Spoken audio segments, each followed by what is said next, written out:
In the heart of Moscow, behind a plain apartment door, three young sisters lived a life no one truly understood.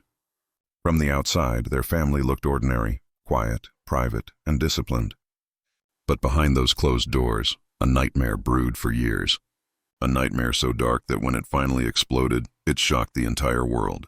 This is the story of the Khachaturian sisters, a story of fear, pain, and survival. A story that makes us question, how far can a person be pushed before they break?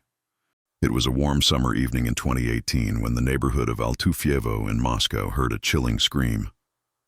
The voice came from the Khachaturian family apartment, a place no one dared to approach. Inside lived three sisters, Kristina, Angelina, and Maria Khachaturian. Their father, Mikhail Khachaturian, was known to be strict, religious, and controlling. He demanded absolute obedience, not just from his daughters, but from everyone who crossed his path. To the outside world, Mikhail appeared to be a man of principles, a respected father who kept his daughters disciplined. But behind that mask hid something monstrous. Inside the apartment, Mikhail ruled like a dictator. The sisters were not allowed to go out without his permission. He monitored their phones, checked their messages, and even installed cameras in the house to watch them every moment of the day. He told them what to wear, when to sleep, and even how to breathe in his presence. The girls were prisoners in their own home, trapped by fear, silence, and shame. They obeyed him because disobedience meant punishment. And Mikhail had many ways to punish. The punishment started small, a slap, a shout, a threat. But as years passed, they turned into something darker. He would beat them with belts, insult them for hours, and make them kneel before him in tears. Sometimes he would force them to stay awake all night just to prove their loyalty. The girls were still teenagers, yet they carried the kind of fear most adults couldn't even imagine. They tried to protect each other, whispering promises in the dark. One day, this will end. But that day seemed far away. Neighbors heard things, muffled cries, strange noises, but nobody interfered. In their society, family matters were private. People told themselves it wasn't their place to get involved. And so the sisters' suffering continued in silence, hidden behind closed curtains and locked doors. Every morning the girls would wake up with trembling hearts, unsure what mood their father would be in. Sometimes he smiled, sometimes he screamed, and sometimes he just watched them quietly, as if planning something. Mikhail's control grew beyond obsession. He began to justify his actions with religion, claiming he was saving his daughters from sin, from the evils of the outside world. He convinced them that they were weak, impure, and needed him to survive. It was a psychological cage stronger than steel. Kristina, the eldest, often took the blame to protect her younger sisters. But even she started to break. She once told a classmate, "He's going to kill us one day." No one believed her. No one helped, and then one night, everything changed. The sisters had been living under his terror for so long that they no longer felt alive. That night, Mikhail returned home angry as usual. He gathered them in the living room, shouting accusations, calling them sinners, humiliating them. He didn't know that his daughters had already made a silent decision. They were done being his victims. What happened next would shock an entire nation and ignite a debate that still burns today. The clock struck midnight when Mikhail's voice roared through the apartment again. The sisters stood trembling, their backs pressed against the wall as he paced before them, holding his belt in one hand and a cane in the other. His face was red with anger, eyes burning with suspicion. He accused them of being disrespectful, of speaking to boys, of bringing shame upon his family. His words were like knives, cutting deep again and again. The girls had heard these rants before, but something about this night felt different. The air was heavy, suffocating. Every second felt like the calm before a storm that could destroy everything. Mikhail's rage grew uncontrollable. He struck them repeatedly, shouting verses and threats until his voice cracked. Maria, the youngest, cried silently as he pulled her by the hair and threw her to the ground. Kristina tried to step forward to protect her, but his glare froze her in place. Angelina clutched her sister's hand, whispering, "It's okay. It'll be over soon." But in her heart she knew it would never end. The sisters exchanged a single glance that said everything words couldn't. They had reached their breaking point. After hours of yelling and violence, Mikhail finally retreated to his room. He slammed the door, muttering that tomorrow they'd be punished properly. The apartment fell into eerie silence. The sisters sat together in the corner, their bodies shaking, tears falling freely. Christina held Maria close, her eyes cold and distant. She had bruises on her face, but she didn't feel pain anymore. Instead, she felt something else, something dangerous. A fire had started in her chest, one that whispered, "No more." For the first time, Christina spoke the words out loud. "He's never going to stop," she said quietly. "If we don't stop him tonight, he'll kill us one day." Her sisters looked at her in shock, but deep down, they knew she was right. The fear that had ruled their lives began to turn into desperation. They didn't want to die, but they couldn't live like this either. Slowly, a plan began to form, one that none of them had ever imagined they'd carry out. The sisters moved quietly, afraid even of their own breaths. They found the knife in the kitchen drawer, a simple kitchen knife that suddenly felt heavy, like the weight of years of abuse. Maria's hands trembled as she held it, but Christina took it from her, her face pale but determined. "We do this together," she whispered. The sisters agreed, not because they wanted revenge, but because they wanted freedom. They prayed softly, asking for forgiveness before committing a sin they believed was their only salvation. When they entered his room, Mikhail was asleep. The room was dimly lit by a streetlight outside. For a few seconds they froze, watching the man who had made their lives hell. Memories flashed before their eyes, the beatings, the insults, the nights of fear. Then, in a single horrifying moment, they acted. The silence of the night was broken by a sound that would haunt them forever. When it was over, they stood there trembling, staring at what they had done. They didn't feel victory, only shock, and a terrifying kind of peace. The air inside the apartment turned heavy with a stillness that felt unreal. The sisters stood frozen, their trembling hands stained red, their minds unable to grasp what had just happened. The monster who had ruled their lives lay motionless on the floor. His chest no longer rose and fell. His eyes were open but lifeless. For a few long seconds they just stared, unable to breathe, unable to move. The silence felt louder than any scream. The nightmare was over, but the horror had only just begun. Maria was the first to break down. She fell to her knees, sobbing uncontrollably, whispering through tears, "What have we done?" Christina's face was blank, emotionless. She didn't answer. She walked to the sink, washed her hands, and stared at her reflection. The bruises on her neck, the blood on her shirt, all reminders of what had led to this moment. Her voice cracked as she spoke. "We didn't kill him. We ended the pain." But her words sounded hollow, as if she was trying to convince herself.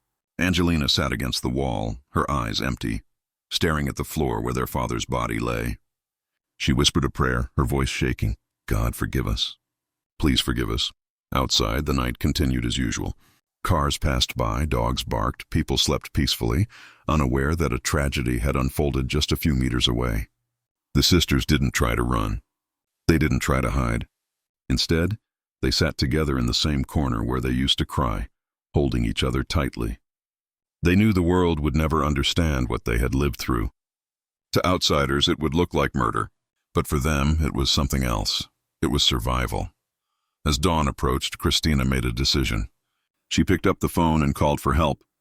Her voice was calm, too calm for someone reporting a killing. "We've done something," she said quietly. "Please come." When the police arrived, they found the three sisters sitting together, motionless, surrounded by chaos. Blood on the floor, the weapon on the table, and a silence that felt colder than death itself. One of the officers asked, "Who did this?" Christina looked up and simply said, "We all did." The police were stunned. The girls looked too young, too fragile to have committed such a violent act. They were handcuffed, led out of the apartment one by one, their faces pale and blank. Neighbors gathered outside, whispering in disbelief. The man they once called strict, honorable, and respectable was dead, and his killers were his own daughters. The story spread like wildfire through the streets of Moscow. But no one yet knew the darkness that had driven those girls to this moment. At the police station, the interrogation began. The officers demanded answers. Why did they do it? How could they murder their father? But as the sisters started to speak, the truth began to unfold. A truth so disturbing that even the police officers found themselves silent. For years, these girls had lived under a regime of terror that went far beyond beatings or control. What they revealed next would change everything, and spark one of the most emotional debates in Russia's modern history. The interrogation room was cold and bright, its walls bare except for the camera silently recording every second. The sisters sat side by side, each of them wearing oversized police uniforms, their faces pale and swollen from crying. Christina's eyes were fixed on the table, her fingers trembling as she tried to find the courage to speak. The investigator's voice broke the silence. "Tell us what happened that night." For a moment, no one moved. Then, with a deep breath, Christina began to tell a story that would shock not only the officers in that room, but the entire nation. Her voice was flat, almost lifeless, as she described years of abuse, how their father would beat them with belts, cables and sticks for the smallest mistakes. She spoke about how he isolated them from the world, controlling every second of their lives. But as her words flowed, they began to carry something darker, something even the investigators weren't prepared to hear. Mikhail hadn't just been violent. He had been a monster in every sense. The girls revealed that he had sexually abused them repeatedly, using fear and religion as his weapons. Every time they resisted, he would punish them, saying it was their fault.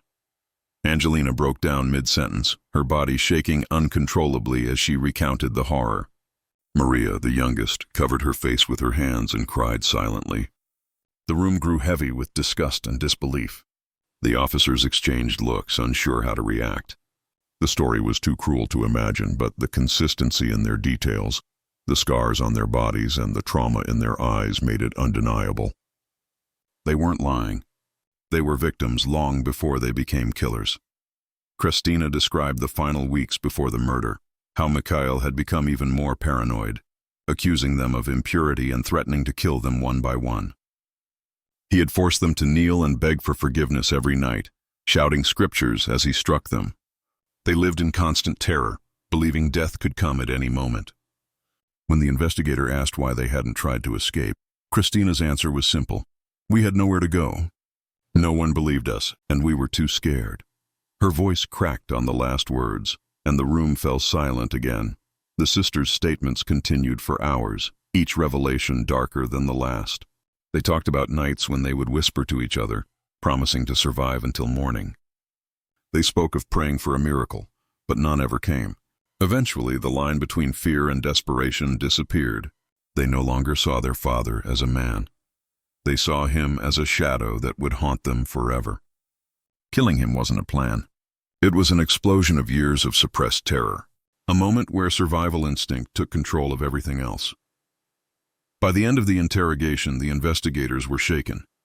Some had tears in their eyes. Others were speechless.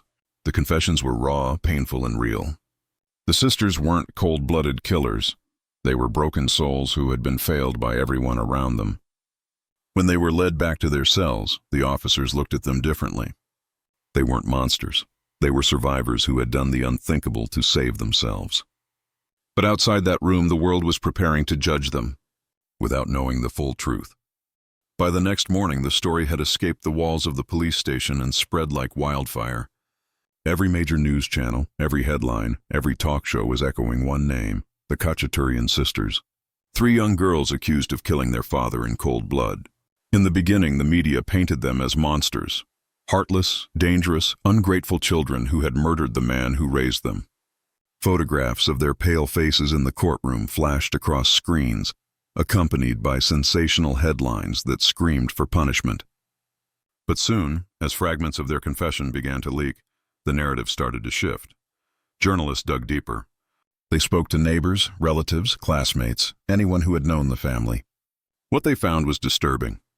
People admitted that Mikhail had always been controlling, angry, and cruel. He had once attacked a neighbor for speaking to his daughters. He had cut off contact with his own relatives.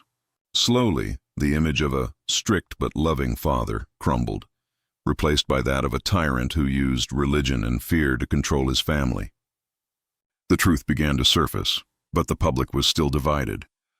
Some saw the sisters as victims. Others saw them as murderers who needed to be punished. Social media exploded with debates. Hashtags like Free Khachaturian Sisters and Justice for Mikhail battled for dominance. Some wrote that no abuse could justify murder, while others argued that the girls had no other choice. Activists, lawyers, and psychologists began to speak out. One well-known human rights advocate said, "These girls didn't kill out of hatred. They killed out of survival. This is not a crime. This is self-defense after years of torture." But the law wasn't ready to see it that way. The sisters were still facing charges of premeditated murder.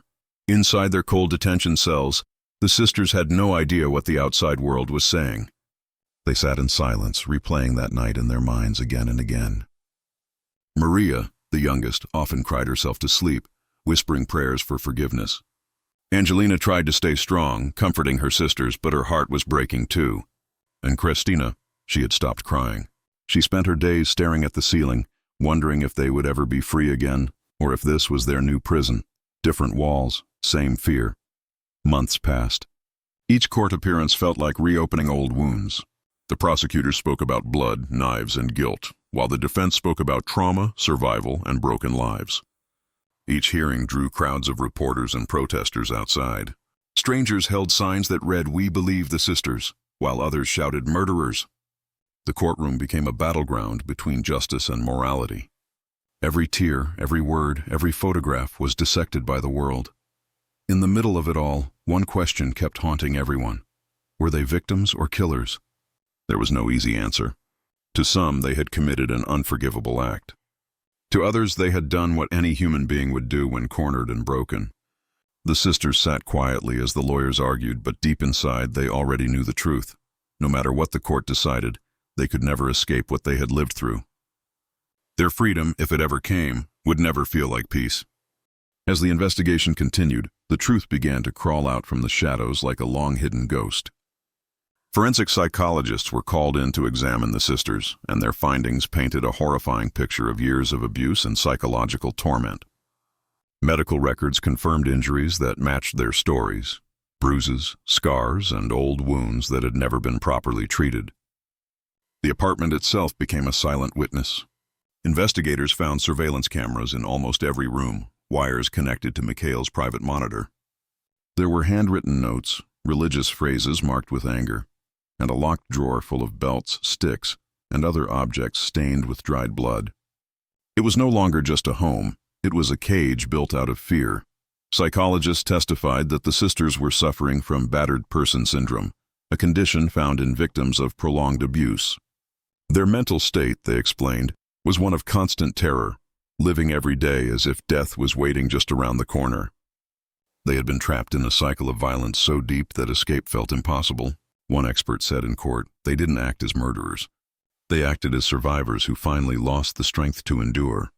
His words echoed through the courtroom, leaving a silence heavier than any argument the prosecution could make. The prosecutors, however, refused to back down. They argued that the sisters had planned the killing, that it was premeditated, not spontaneous.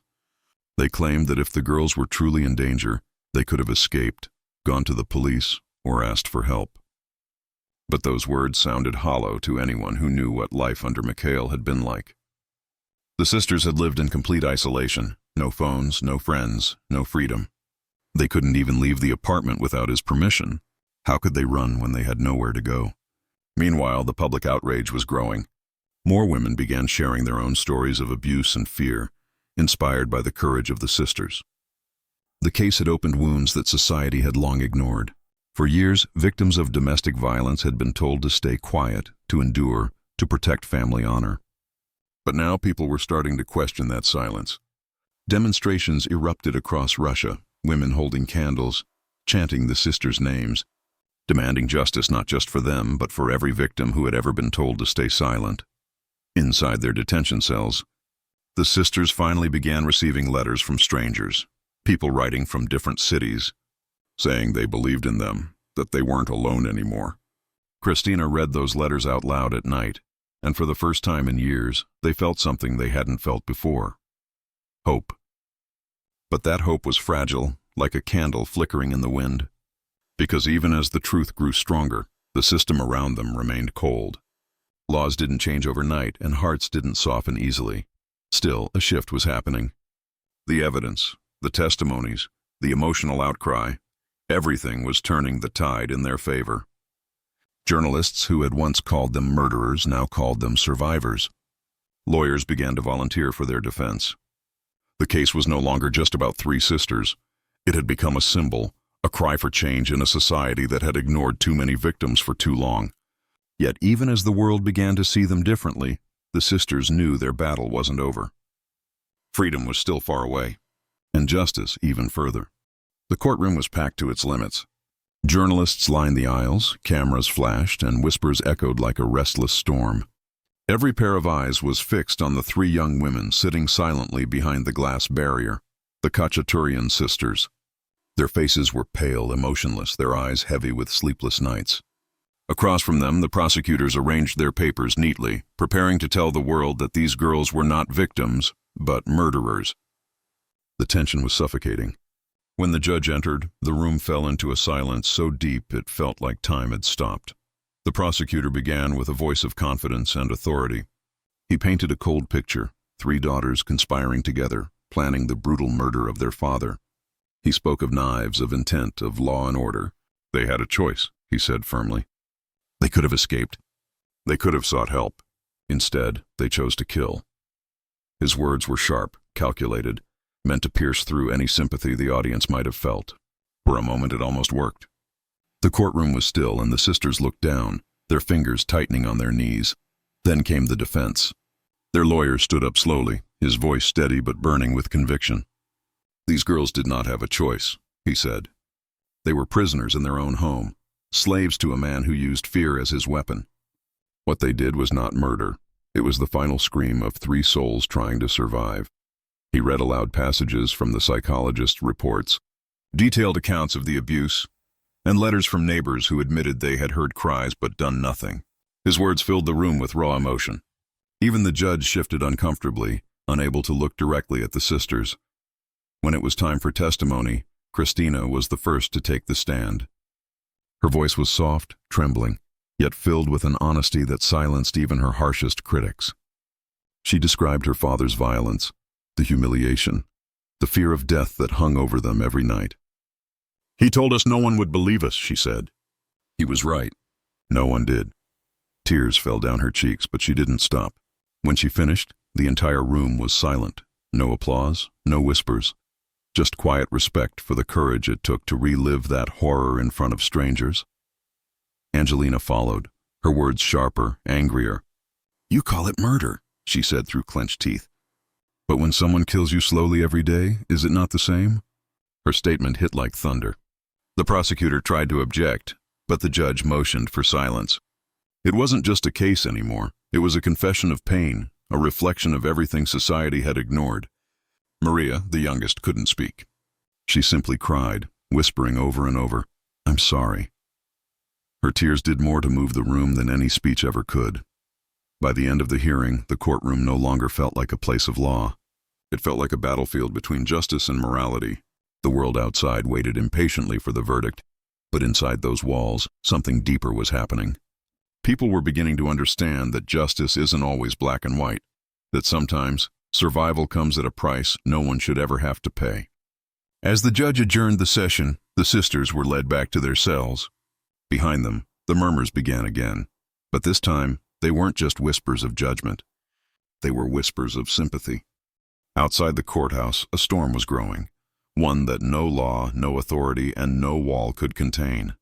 Crowds of people filled the streets, holding banners that read, Justice for the Khachaturian sisters, and Stop blaming the victims. For the first time in years, voices of women who had been silent for too long began to rise in unison.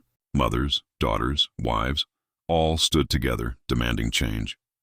Their chants echoed through the city, bouncing off the cold walls of Moscow, reaching the same apartment building where the sisters had once been prisoners. The world was finally listening. Journalists covered the protests day and night. People cried as they held candles for the sisters, calling them heroes instead of criminals. Social media became a battlefield of emotions. Thousands of posts from women confessing their own stories of abuse, fear, and silence. They fought back when I couldn't, one woman wrote. They deserve freedom, not punishment. The Khachaturian case had become more than a trial. It had become a symbol of defiance, a spark that ignited conversations about domestic violence in a country where it was often dismissed as a private matter. Even within the walls of government offices, debates began to stir. Lawmakers who had once turned a blind eye to family violence were now forced to confront it. Human rights organizations demanded reform in Russia's domestic abuse laws, calling the sisters' story proof of a broken system. For decades, victims had been told to stay quiet, to protect family honor, to forgive their abusers. But now that silence was cracking, replaced by a roar of collective pain. The sisters' suffering had given birth to a movement no one could stop. In their detention cells, the girls started hearing about the protests through their lawyers.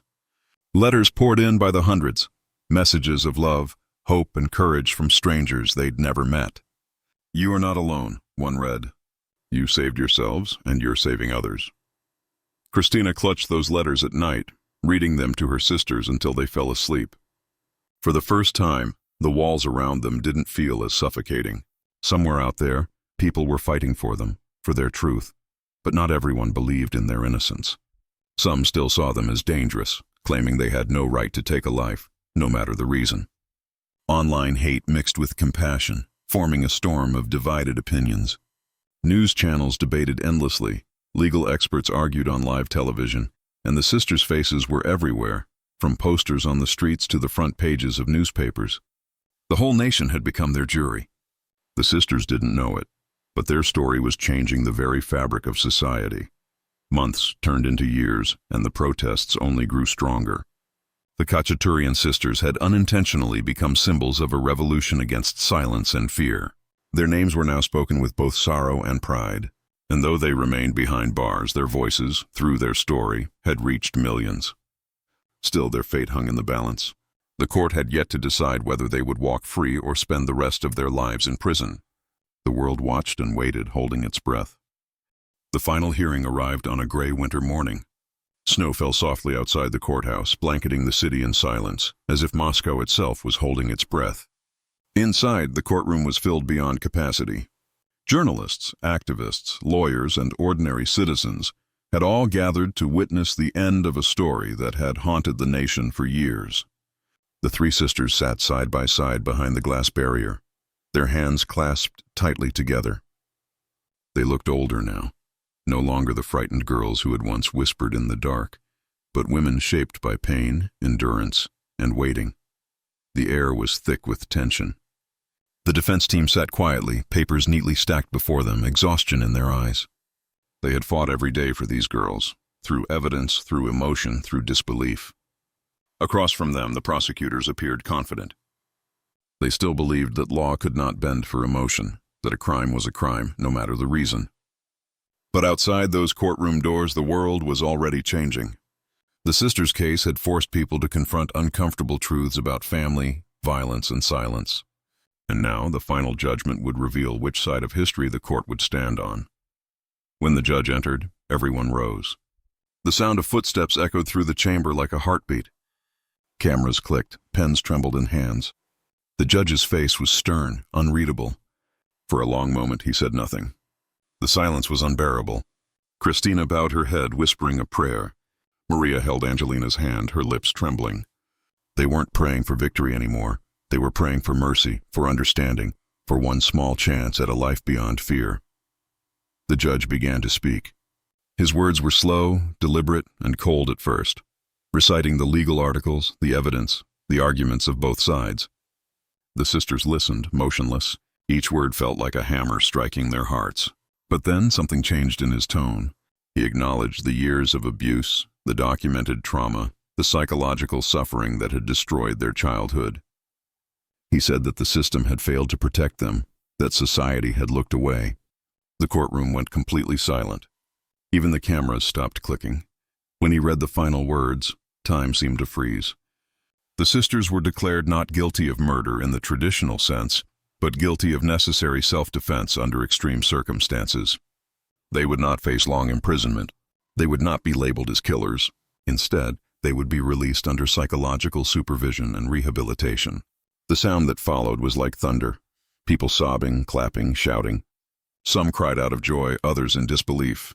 The sisters sat frozen for a moment, unable to process what they had just heard. Then, tears began to fall, tears of relief, sorrow, and release all at once. Christina turned to her sisters, whispering through her tears, "It's over. We're free." But deep down, they all knew it wasn't truly over. Freedom didn't erase the memories. It didn't bring back the years they had lost.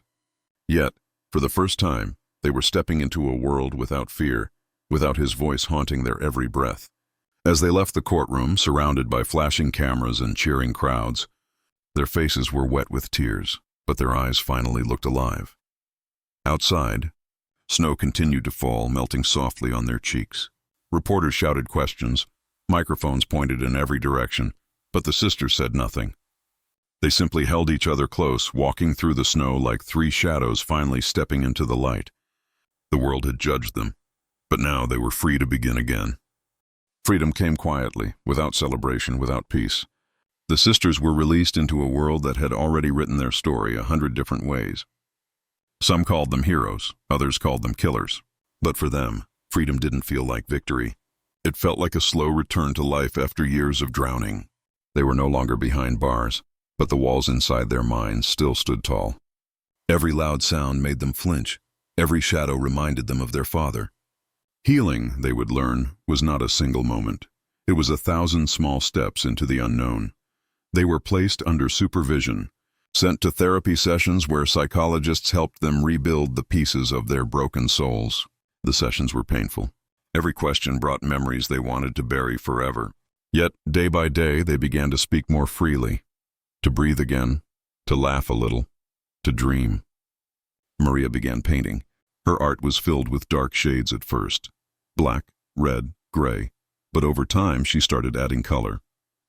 Angelina began studying law, determined to help other women who had no voice. And Christina, the eldest, joined a support organization for abuse survivors. She once said softly to a reporter, "We lived through hell so others won't have to." Their story continued to echo far beyond Russia. Documentaries, books, and interviews carried their names to every corner of the world.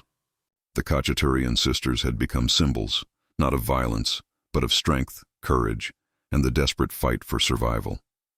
They didn't ask to be icons, but fate had chosen them. Their faces reminded the world that monsters can live behind polite smiles, and victims can look like ordinary girls. Every country that heard their story began to ask the same haunting question: how many others are still trapped like they were? Years passed, and life began to look normal again, or at least close to it. The sisters lived quietly, away from the spotlight, trying to rebuild their sense of safety. They rarely gave interviews, and when they did, their voices carried both wisdom and sorrow. "We didn't win," Christina once said. "We survived, and survival is not victory, it's a beginning."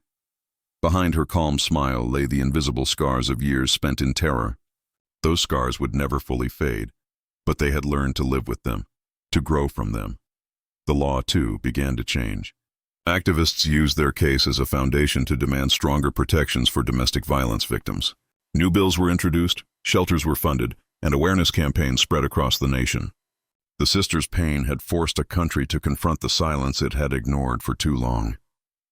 Their story had not just saved their own lives, it had saved countless others.